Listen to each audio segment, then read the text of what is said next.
আসসালামু আলাইকুম এভরিওয়ান, সবাই কেমন আছেন? আজকে আমরা রান্না করব লইট্টা মাছ। লইট্টা মাছের ভুনা করব একদম শুকনো শুকনো করে। আমরা চুলা জ্বালিয়ে নিচ্ছি। চুলা জ্বালিয়ে কড়াই যখন গরম হবে তখন আমরা তেল দিয়ে দিব। আমরা এখন তেল দিয়ে দিচ্ছি, যতটুকু পরিমাণে লাগবে ঠিক ততটুকুই দিব তেল। তেল দিয়ে দিলাম। এখন আমরা দিয়ে দিব পেঁয়াজ। 1 কাপ পরিমাণ পেঁয়াজ আছে এখানে। তেল গরম হয়ে গেছে, আমরা দিয়ে দিচ্ছি পেঁয়াজ। মাছ একদম অল্প, তার জন্য আমরা অল্প একটু পেঁয়াজ দিলাম 1 কাপ। এখন আমরা দিয়ে দিচ্ছি 1/2 টেবিল চামচ আদা বাটা, 1 চামচ পরিমাণ রসুন বাটা। এখন দিয়ে দিলাম 1 চামচ মরিচ, 1 চামচ হলুদ। এটাকে আমরা কষাবো, ভালো করে কষাবো।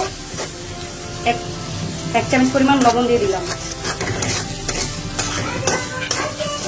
আমরা একটু পানি দিব, পানি দিয়ে কষাবো, তা না হইলে মশলার গন্ধটা থাকবে।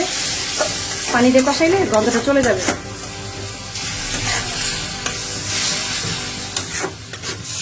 এখন দিয়ে দিচ্ছি 4টা কাঁচামরিচ ফেড়ে, কারণ আমি ঝাল খুবই পছন্দ করি, তার জন্য কাঁচামরিচ ফেড়ে দিয়ে দিচ্ছি যাতে ঝালটা বেশি হয়।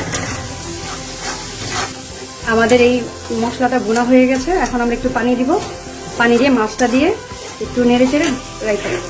পানি দিয়ে দিচ্ছি, পানি খুবই কম দিব, কারণ এই মাছটা একদম গলা গলা মাছ তো, তার জন্য। এই যে এখন আমরা মাছ দিয়ে দিব। আমরা এখন মাছ দিয়ে দিচ্ছি।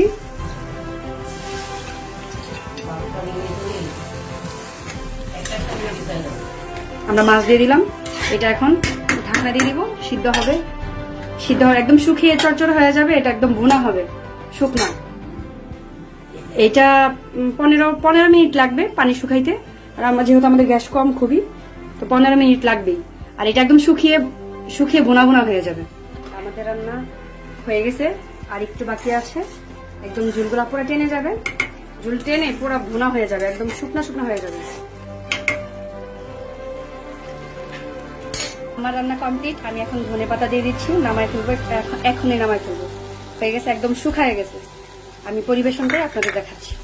আমার রান্না কমপ্লিট, এই যে দেখে নেন, তেল আর তেল। এই মাছটাতে বেশি পানি দেওয়া যাবে না, আমি একটু বেশি পানি দিয়ে ফেলছিলাম।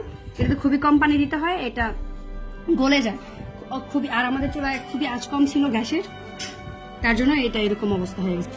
আমার আরো রান্নার ভিডিও পেতে লাইক, কমেন্ট, সাবস্ক্রাইব করতে ভুলবেন না আপুরা এবং ভাইয়ারা। প্লিজ আপনাদের কাছে অনুরোধ, আপনারা সাবস্ক্রাইব করবেন। আর আমার ভিডিও পেতে আমাকে আরো কমেন্ট করে জানাবেন আপনারা কি ধরনের ভিডিও চান।